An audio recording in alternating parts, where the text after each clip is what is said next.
guys, welcome back to my channel. My name is Tatum Temia. I'm the host of the Blessed and Bossed Up podcast and the CEO of Anchored Media. In the next couple of videos, we're going to be talking about the top mistakes that a lot of new entrepreneurs make. This is part 1, and there's going to be a part 2 after this. So make sure that you like, subscribe, and hit that notification bell so you don't miss when we post it. One of the biggest mistakes that I see is that a lot of new entrepreneurs don't have a lot of focus or a proper plan. And it's very easy to get distracted, to get pulled in a bunch of different directions when you don't have a clear vision of where you're going.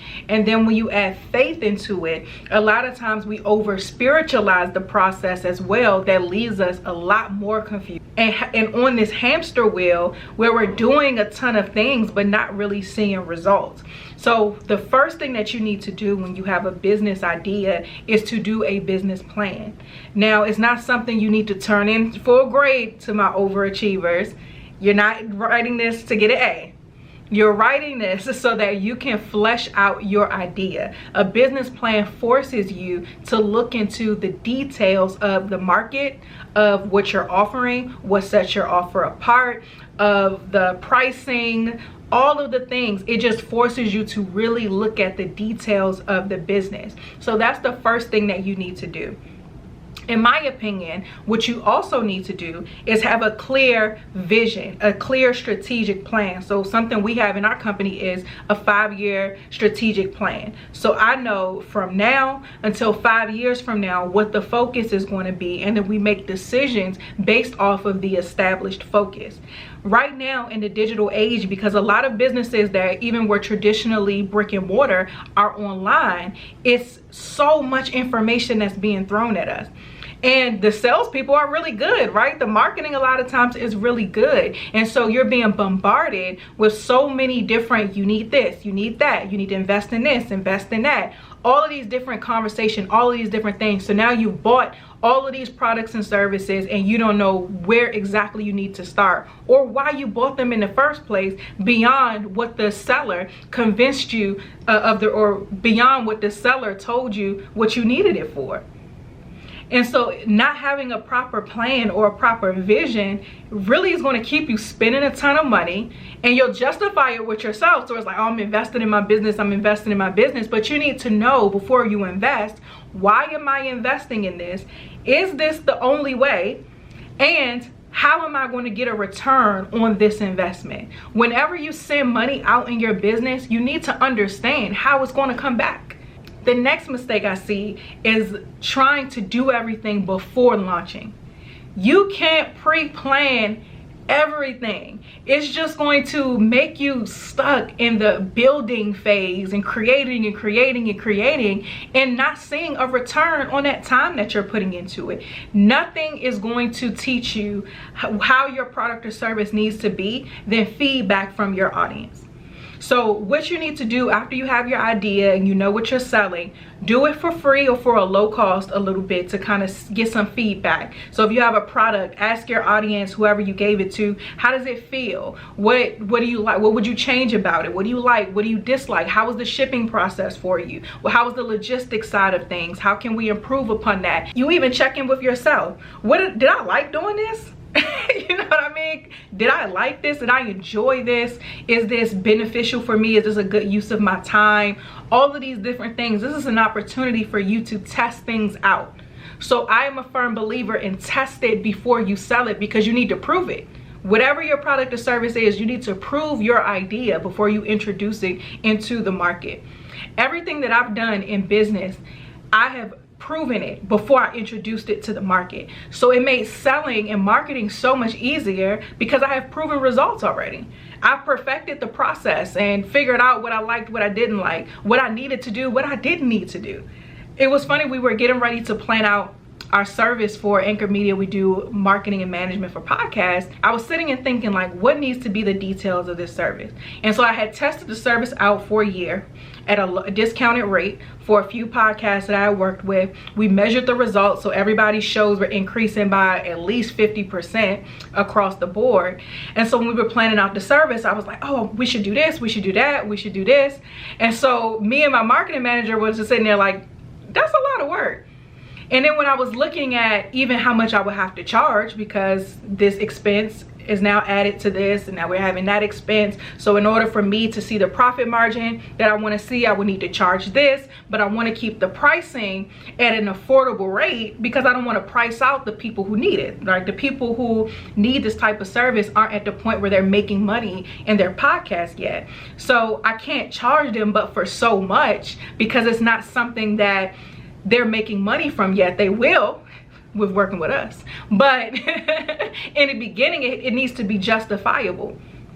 And so we were just figuring out what this service was going to be, and then I was like, well, we did 1, 2, 3, 4, 5 for this past year and got these results. Let me scale myself back. I know I want to do a lot, but it's going to take a lot from my team. It's going to take a lot out of me. It's going to cost more for me to do all the things that I want to add. Let me just relax, scale back, and do what is effective, and then let that increase of cash flow pay for the more that we'll introduce at a later time.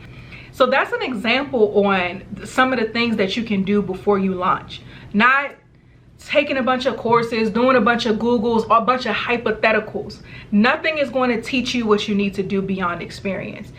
Especially if you're introducing a new service to the market, as many opportunities as you have to talk to your target audience is where you need to be. Because people will just start telling you stuff like, oh, I wish that I could be able to do this. Like, oh, I like this, but, and just in conversation, it won't even, some of this stuff doesn't even come from a survey or any type of feedback form. Some of this just comes from interaction and conversation. You start to really learn the uncommunicated needs of your audience by just paying attention. And so nothing is going to beat experience when it comes to launching a new product or service. Do your research, but you have to do the thing. And then as you do the thing, you can improve upon it based on the new information you get from practice. And the last mistake I'll mention is not appropriately pricing your services or products. So pricing. Your pricing is dependent on a few different variables. When you're a product-based business, it's easier because, like, okay, how much does it cost? So, and not just the cost of the good, but shipping, packaging, labor, all of these different things. It's a lot easier to calculate when it comes to products. So this is the cost, this is the profit margin I want to have, and so that's the price.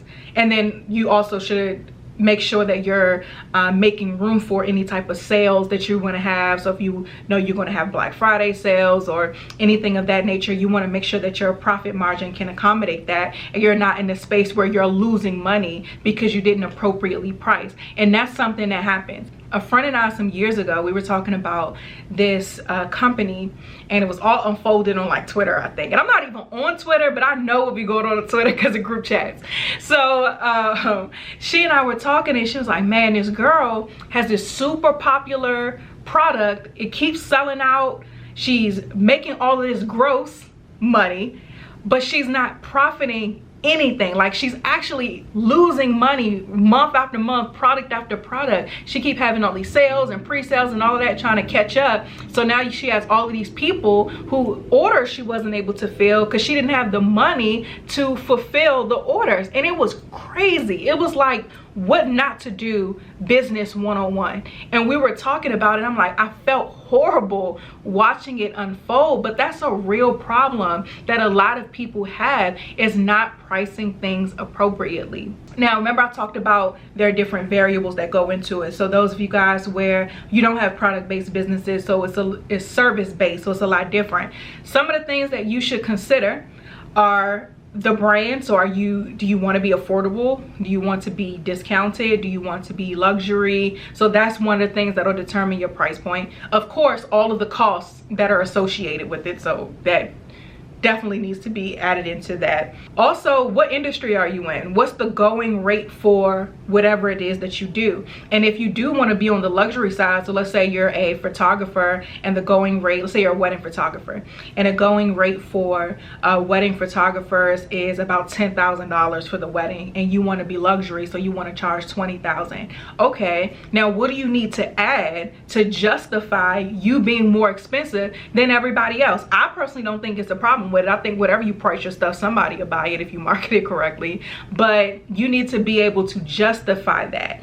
So that's something that you can consider. Now you may decide, okay, for the first year to get my experience up, I'm going to do it as a discount. Like I said before, I've done that every single time before introducing anything. I've done it at a discount or for free, because it's an opportunity for me to learn, perfect my process, get my results and my marketing materials and my testimonials and all of those things before introducing it to the public. So consider that when it comes to your pricing as well. Consider the type of people that you want to work with, because unfortunately, the lower the price point, you get a certain type of person than you would at something that's more expensive. I've had clients who will, like, I would think the lowest thing we offer is our membership to the society. And I've had people do chargebacks and all of these different things. And for the most expensive thing we offer, which is Anchor Media's digital service, where we do the marketing and management of podcasts, I've had people say, okay, cool, send me the invoice for the whole thing. And it's no questions, it's no anything. And I think about that for me as a consumer too. When I'm paying for stuff, I'm like, send me the whole invoice. It's a no-brainer. We don't even really need to talk for more than 2 seconds. And so that's something that you should think about too, is the type of customer that you want to have. Something else to include in there is your experience. I have a master's in business, so I'm definitely going to charge more because I paid a lot of money for my master's in business. My team has certifications and things in marketing, so we're going to be able to charge more because we're not just coming from experience, we're coming from education and a proven track record, so we can charge appropriately for that. So those are some things to consider when it comes to your pricing, and the business plan goes into that, which is why I'm telling you guys you need to have one. The business plan goes into your pricing model so that you can understand what you're charging, why you're charging it, and then making sure that you're monitoring your finances so that you can be able to make financial decisions as far as your price point and things like that moving forward. I did do a course on strategic planning for new entrepreneurs, where I show you a business plan, I show you a marketing plan for both service-based and product-based businesses, and just really walk you through how to do that. The link for that will be in the description if you want to check it out. And that's it for this video. Part 2 is coming soon, so make sure that you like, subscribe, hit that notification bell so that you don't miss when we post another video.